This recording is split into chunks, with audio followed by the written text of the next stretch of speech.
దేశవ్యాప్తంగా sensations create చేసిన TV show big boss ఇప్పుడు తెలుగులో వచ్చేస్తోంది. జూనియర్ ఎన్టీఆర్ ఈ కార్యక్రమాన్ని హోస్ట్ చేస్తుండగా తెలుగు బుల్లితెరపై ఇది వివాదాస్పద కార్యక్రమాల్లో ఒకటిగా నిలిచే అవకాశాలు కనిపిస్తున్నాయి. బిగ్ బాస్ షోను తెలుగులోనే నిర్వహించనున్న దీని హిందీ ఎపిసోడ్స్ కోసం నిర్మించిన సెట్స్లోనే చిత్రీకరించనుండడంతో ఫ్లేవర్ అంతా అక్కడదే ఉంటుందని అనడంలో సందేహం లేదు. ప్రస్తుతం బిగ్ బాస్ కార్యక్రమంలో పాల్గొనేందుకు పార్టిసిపెంట్స్ ఎంపిక జరుగుతోంది. ఈ కార్యక్రమంలో అందరూ సెలబ్రిటీలనే భాగం చేస్తారని చెప్పొచ్చు. ఇప్పటికే పలువురికి ఆహ్వానాలు కూడా అందుతున్నాయట. ఇందులో భాగంగా ఓ సీనియర్ హీరో కూతురుకు ఇన్విటేషన్ అందగా ఆయన నుంచి తిరస్కారం వచ్చిందట.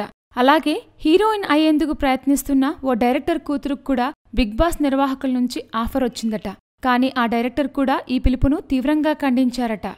టాలీవుడ్ స్టార్స్ ఎవరూ తమ వారసులను తెలుగు బిగ్ బాస్లో పాల్గొనేందుకు దాదాపుగా అనుమతించడం లేదని తెలుస్తోంది. హిందీ బిగ్ బాస్ షో నడిచినప్పుడు సన్నీ లియోన్, రాఖీ సావంత్, తనీషా ముఖర్జీ వంటి వారు చేసిన రచ్చ, గొడవలు అందరికీ తెలిసిందే. అక్కడిచ్చే టాస్కులు కూడా ఇలాగే ఉంటాయి.